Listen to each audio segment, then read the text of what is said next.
Professional wrestling is fake. There's no question about it. The moves, the entrances, even the wrestlers themselves. However, there are some instances where wrestling has gone horribly wrong. From the moves not being executed correctly to even the entrances themselves. In this documentary, I will be talking about one of wrestling's darkest days, the Owen Hart Fall, 24 years later. Before I begin, I will give you a brief history lesson on who Owen Hart was. So, let's begin.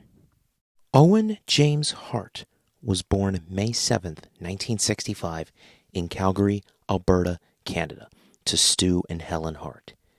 He was the youngest of 12 kids.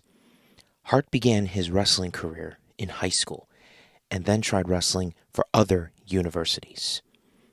After this, he started training in his father's basement, or the Hart family dungeon, and began his official career at his father's company, Stampede Wrestling. In 1987, Owen went on several tours in New Japan Pro Wrestling and became a one-time IWGP Junior Heavyweight Champion. In the summer of 1988, Owen debuted for the World Wrestling Federation as the Blue Blazer, a goofy superhero. He would wrestle for them until after WrestleMania 5. Then he would leave the WWF to tour with other promotions. Hart returned to the WWF in 1991 and was put in several tag matches with his real-life brother, Bret the Hitman Hart. In the summer of 1993, Owen would suffer a knee injury and was kept out of action until the fall of that same year.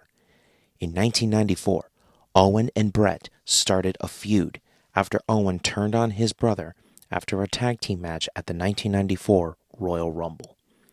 They first faced off at WrestleMania 10, which was voted Match of the Year. Owen would go on to win that match. And throughout that year, Owen and Bret would engage in lengthy and memorable feuds, including a steel cage match.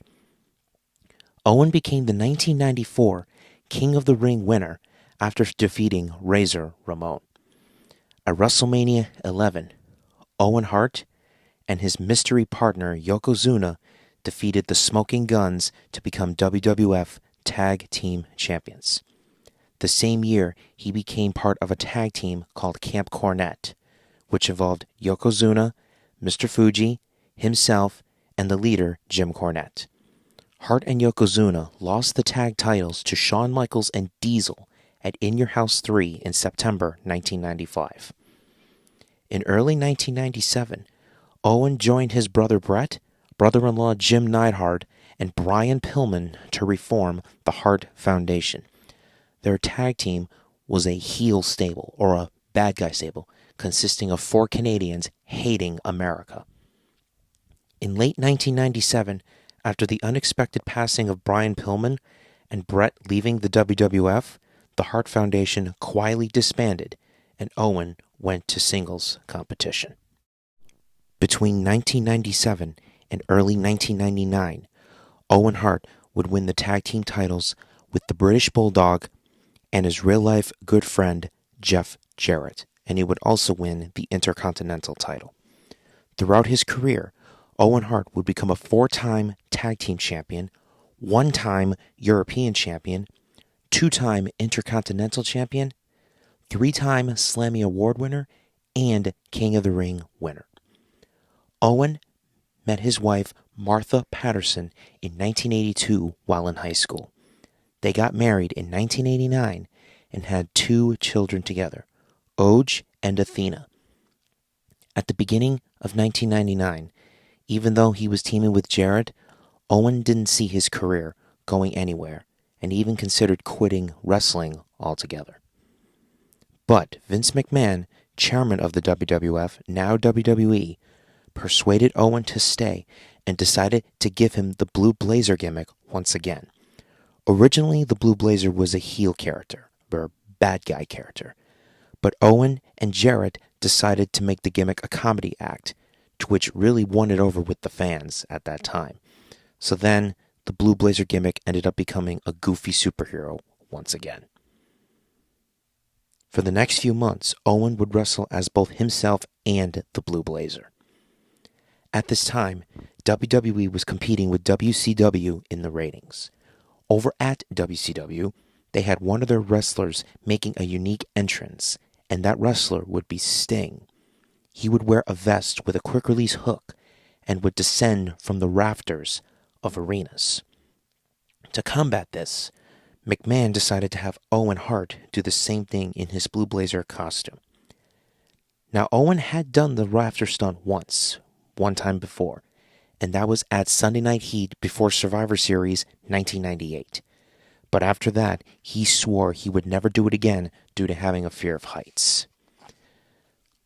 On May 23rd, 1999, WWE had an upcoming pay-per-view called Over the Edge at Kemper Arena in Kansas City, Missouri. Owen Hart, as the Blue Blazer, was set to face the Godfather for the Intercontinental Championship.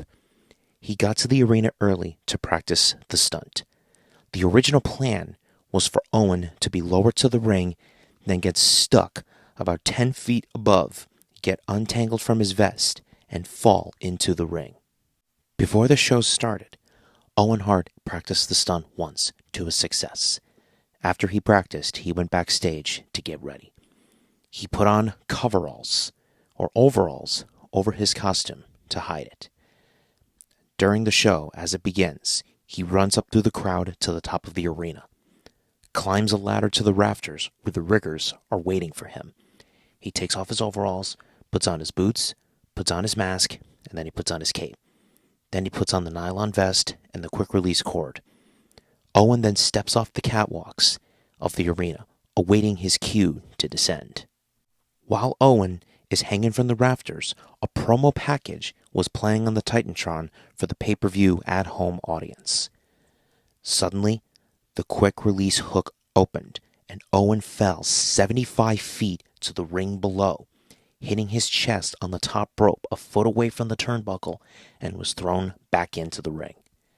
After the fall, WWE quickly turned the cameras away from the ring and pointed towards the crowd. While the pay-per-view audience did not see the fall, the present crowd witnessed it. Commentator Jim Ross quickly went on and was assuring the crowd that what had happened was not a wrestling angle or a storyline, and that it was a real-life situation, while his partner Jerry Lawler was over with the EMTs checking on Owen. After about 15 to 20 minutes, Owen was taken out of the ring and immediately rushed to the hospital. After he was cleared away, the show had continued. After 2 more matches, Jim Ross gets the update from the producers that Owen Hart had tragically died from the accident. Owen's cause of death was internal bleeding due to blunt force trauma. The pay-per-view audience knew the update, but the present crowd did not know the update. After the incident, Owen's family was informed about the tragedy from the local hospital that Owen was at. The next night on Raw, WWE dedicated that episode to Owen and profiled his career. Late 1999, Owen's widow Martha sued WWE for neglect and damages. The lawsuit was settled for $18 million in November 2000. That next month, Martha started the Owen Hart Foundation, a charity for young adults to get into college and to help low-income families. Now, I have a very strong opinion about all of this. Well, first thing is, wouldn't you think that the police would have gotten involved during the show, would have made Vince cancel the show, and just to do a complete investigation right then and there as to what happened? No, they didn't do an investigation. Vince continued on with the show. He kind of brushed Owen out of the ring like he was nothing. Like, that to me is a mega, mega insult. Like, that is really screwed up. Some are saying that Owen Hart had actually died before he even made it to the hospital. Some are saying that he died in the ring, right in front of the crowd. After those events, WWE banned ever doing high up in the arena stunts, like with Owen. had done. I hope you guys enjoyed this documentary. If you want me to continue to do more, please let me know in the comments what I should do next, whether it's wrestling related, whether it's sports related, or whether it's just real life related. If you guys enjoyed this video, please leave a like, comment, and subscribe, and I will see you next time.